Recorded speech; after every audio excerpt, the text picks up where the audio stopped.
So, I told you I'd keep y'all posted when I fixed my problem, which was mainly topping the ball. And I thought I knew what it was, but I really didn't want to dig into it too deeply and was trying to correct it in other ways. But the truth of the matter is normally, you're ready for your golf swing, 7-iron by the way. You come up, you're coming down, and as you're coming down and making this turn, when you get to a certain point and your shoulder's still slightly down, this whole thing lines up from your toe all the way to your shoulder and the club from the right angle. It's going to look like right about here, a line. And if your shoulder's still slightly down as you're coming in to the ball, so that this is a line about here, and your club's going to be about that high off the ground because you're releasing through here. If you still have enough shoulder to go up, that club still goes down. And that's what you need. But what happens if instead you come down to here and all of a sudden you're getting your club down to about here, but your shoulder's fully extended at this point. So your shoulder can't go any higher and you haven't even gotten to the ball yet. So now you're whipping the ball because your shoulder can't go any higher to get the club any further down. So maybe you're going to try to flip at the bottom, but even then you're not going to hit ground. And that's been my problem. And so you're probably thinking, well, crap, what's the fix? So here's the wall that I did in that one drill, in that one video. And I'm going to set my inset of my foot even with the far side of the wall and leave the ball there for a second. So now, square my hips, keep my arm fairly neutral and locked. I can hit a great shot. I don't have a problem anymore. Well, I do. I do have one problem. We'll have to address that one. But for now, so I can get power. I can come full release. So the one problem I have is who in their right mind wants to put their 7-iron off their front big toe. But I knew I was training myself to get down and through that ball. But I also told you it's kind of like an airplane landing. Your little airplane coming down only has so much runway before he has to turn and touch and go. So if you get to the point where a 7-iron is off your big toe and you're comfortable with it because that's where you need it to be for right now to hit well, what's going to happen when you go to a longer club? A shorter club, you'll be okay. Instead of being on this side of the wall, it might be on this side of the wall. But you start getting a 5-iron, now you got a problem. Now you're way outside the wall. So I'm going to get my foot back to where my instep is even with the outside of the wall. And so you hit fat when you don't completely make that turn, or if you come struggling and try to get your hands too far forward, you can't close your club head, and there's that shot to the right that's been driving me nuts because I know my hands were trying to get really far forward. So I thought I was coming from back here doing something crazy. Oh no, my hands were so far ahead that my club head, especially on longer irons, has no time to even get around to square. And that's why I was hitting those crappy shots to the right and almost broke my window. Didn't. But it turns out, well, I'll get to that. So anyway, let's get back to this.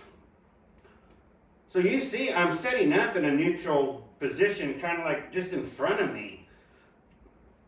And then I was getting my weight a little bit too much on my heels. I have to get more on the, just lean slightly forward, not too much, but I had to get my weight distributed back to where it needed to be. That was a fat shot. That's what I'm saying. I'm having to get these balls almost at the end of the mat for my 5-iron.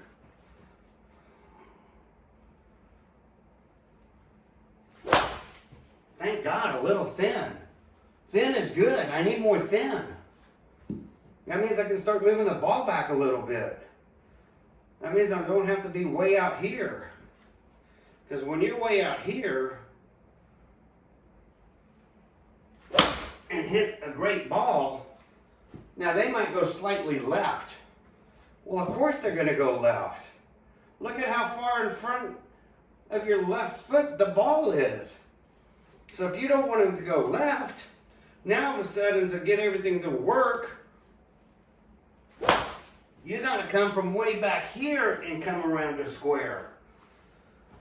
And that's when they finally say, hey, if I'm going to take that big of a swing, I have a feeling they're going to start getting thinner. If they get thinner, I get to move the ball back. But if I get here and set myself up, see, that's that right-hand shot. That's me bringing my arms down and trying to get square to the ball. You can't force square. You can't do it. You're going to have to learn to let the club take the free ride and square everything for you.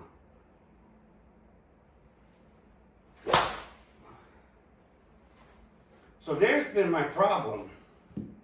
My right crappy shot is where I'm bringing the club in and just trying to get it down and hit that ball. So I get that because I'm taking a tight turn. If I don't take such a tight turn, then all of a sudden I can get into the ball. Now that one, still good news for me as far as I'm concerned. That one, instead of being a 5-iron, floated up closer to a 7-iron. I need one of two things. I really need that. I need these balls to start floating up, because that means I can start moving the ball back and hitting down on the ball and getting my ball flight down. But when you're getting that much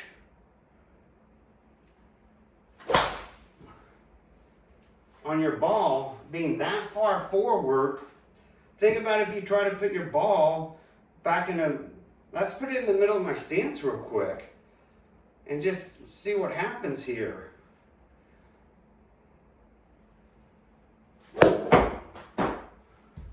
That's that top ball. You're hitting the top. She's taking off. I don't know how that one managed to get past my net. It got the right bounce. But that's why I was hitting thin shots and topping balls. Because right now, I'm getting, and if I lead with the hip, right now I'm trying to keep my hip not quite leaning so much. Because that makes me even put the ball further. So if I pause at the top, and then get that hip, you can see, God, I'm past my wall, I'm way out here. And then if I get my shoulders down like they're supposed to be, and I'm trying not to do all this, but let's say I can go ahead and get my shoulders down at the same time.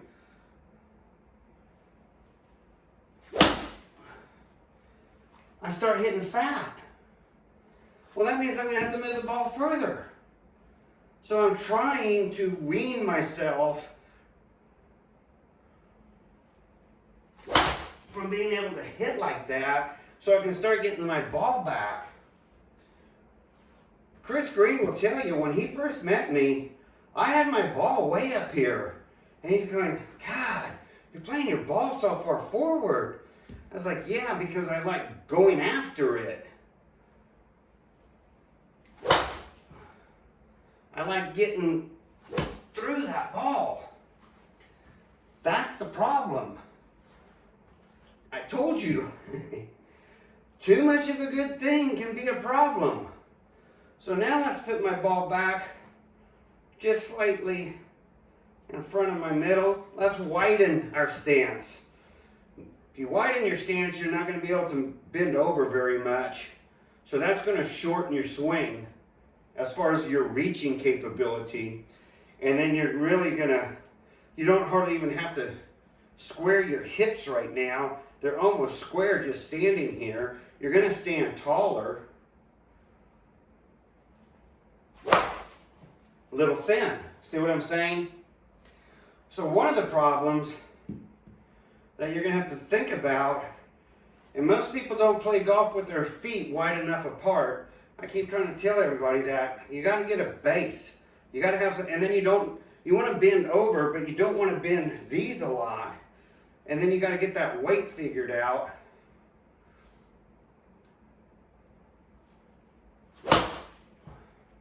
Little fat. That means I really theoretically should be moving my ball a little forward. And that's with a bigger stance.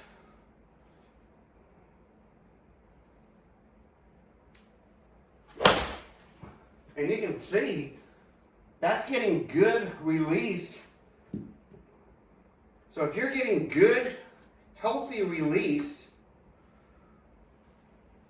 and you're not swinging for the fences, and you're making good contact with the ball, I'm glad to see again, that's about a 7-iron. That tells me if I start keeping my stance a little wider, I shouldn't be able to get to this ball as easily.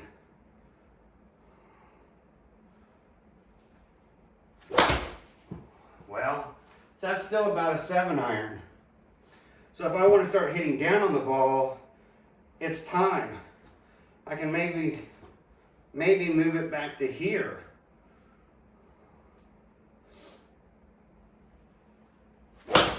Yeah, see, that got to be a typical 5-iron. So now I'm starting to move the ball back because I'm not jumping so far ahead. It just takes practice. Another 5-iron. Little fat, that's okay. Now let's try if I get to the 7-iron and see if we can put it about where the 5-iron was. Get our feet spread up again, a little wider.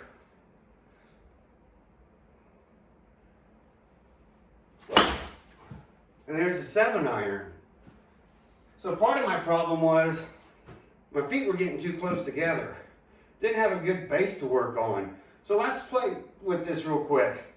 Gonna put the instep just inside the wall or outside the wall. Put the ball way up there. Make a much bigger stance. Get my weight kind of on the balls of my feet. Put this back where it belongs. See how this ball's starting to go up? And it's going left. It's going to go left because my club is already coming past square and starting to go this way, which pulls it left. It's not a pull. It's just you got past your arc and you're finally going this direction. So that's a good thing. So this could be just something as simple that's been killing my game as just getting my feet further apart. So that's closer to 8-iron. So again, if I'm trying to get my 7-iron at least down 1, if not 2 clubs, at least 1.5, you know, so that 7-iron becomes more of a 6, 5.5. Well, that means you got to get that ball back a little bit. So you keep those feet wider.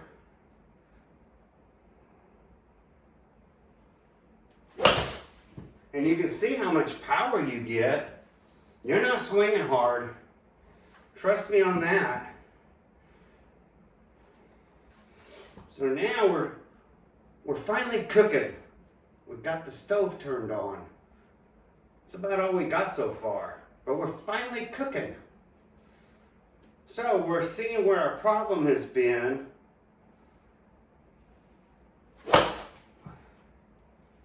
And now we're seeing what the fix is going to be.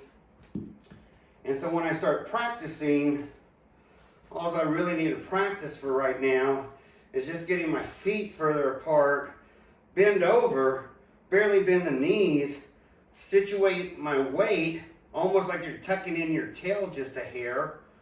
Just a hair. And then you're hitting good shots. So if you get stuck like that, because you're working on some of this, and all of a sudden you realize, crap, I'm having to put my ball outside the wall just to be able to hit it and feel good about a clean contact. I mean, hit it, and you can feel it. Then it's time to spread the feet out.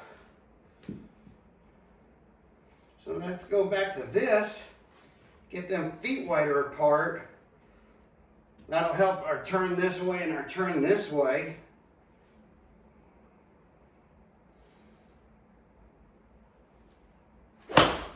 Still fat. That's on me. That means that if you got the ball where you want it and your feet where you want it, now it's going to be getting your hands where you want them before you run out of real estate because your shoulders come up and there ain't no more airport to touch and go on. But we don't want to be hitting, I tell you what, you come down and you hit the top of that ball, it wrecks your elbow. I mean, it hurts. Especially after that surgery. I'm still not recovered. I'm not 100% yet. So here we go. And there's a good hit. That's a stock 7. That makes me feel better. If I can start hitting a stock 7 shot from there, then I can add in, maybe move in my foot just a hair. Just a hair. A little whiffy, but it was underneath the 5. So I brought the flight down, but I don't want to be a little whiffy. I want solid contact, so let's make sure we're more relaxed. Don't bend those knees so much. Get a little bit more turn. There you go. Now you're hitting. So that's with your 7. So that means your wedges, 52 degree. Think about what they've been wanting to do. Well, remember, I told you for a while there, I was getting a 52 degree down at a 5 iron. Maybe a little extreme.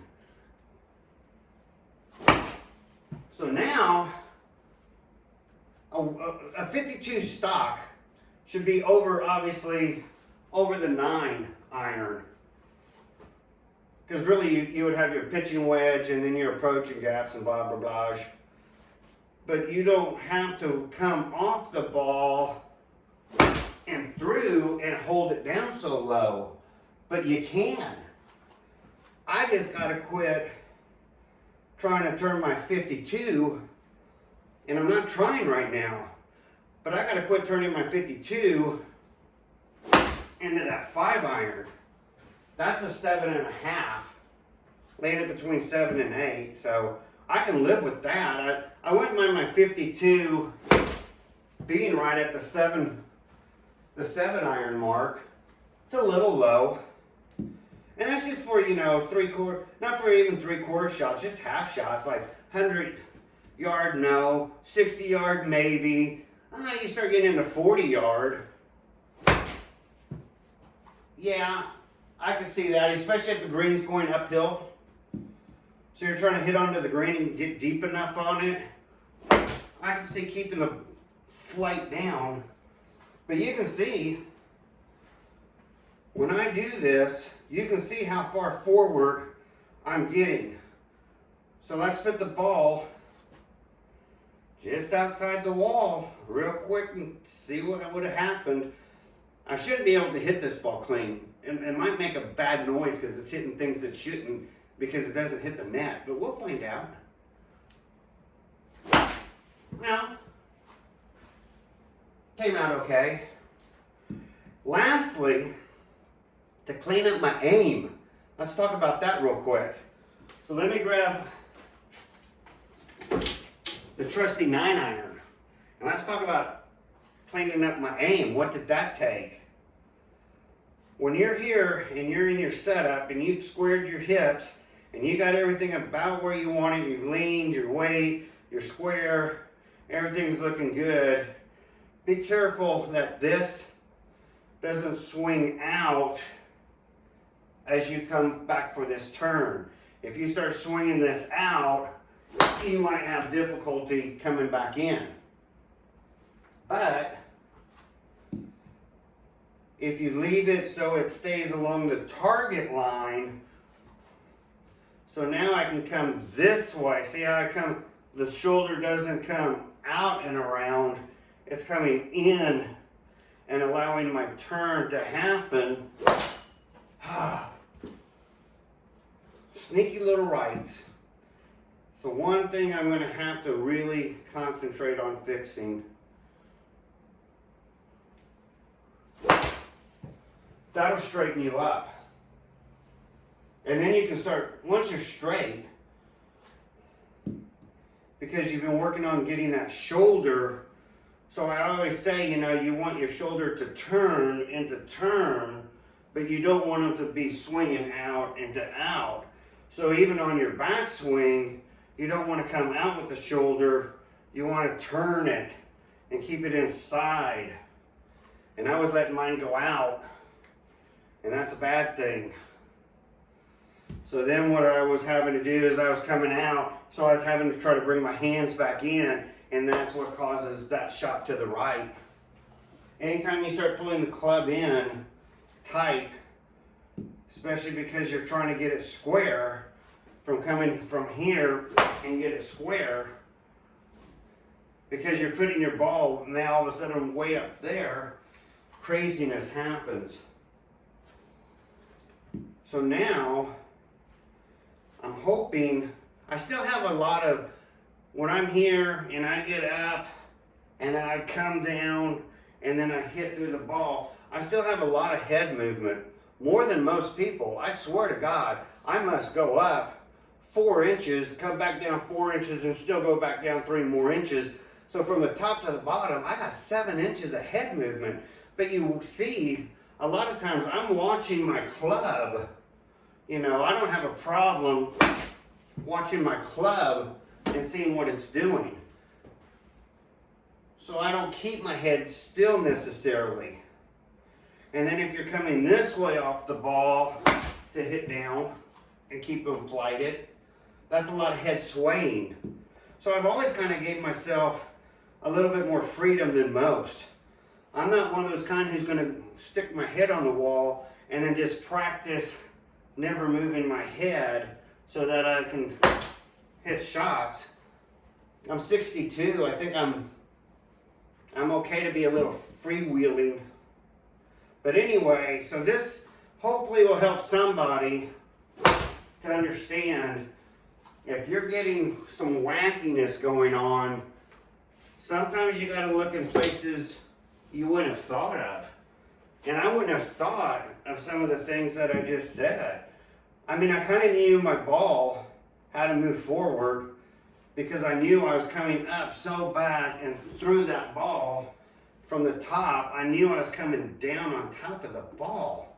So I knew that was a problem, but I didn't think about that being a relation to how far my feet were apart.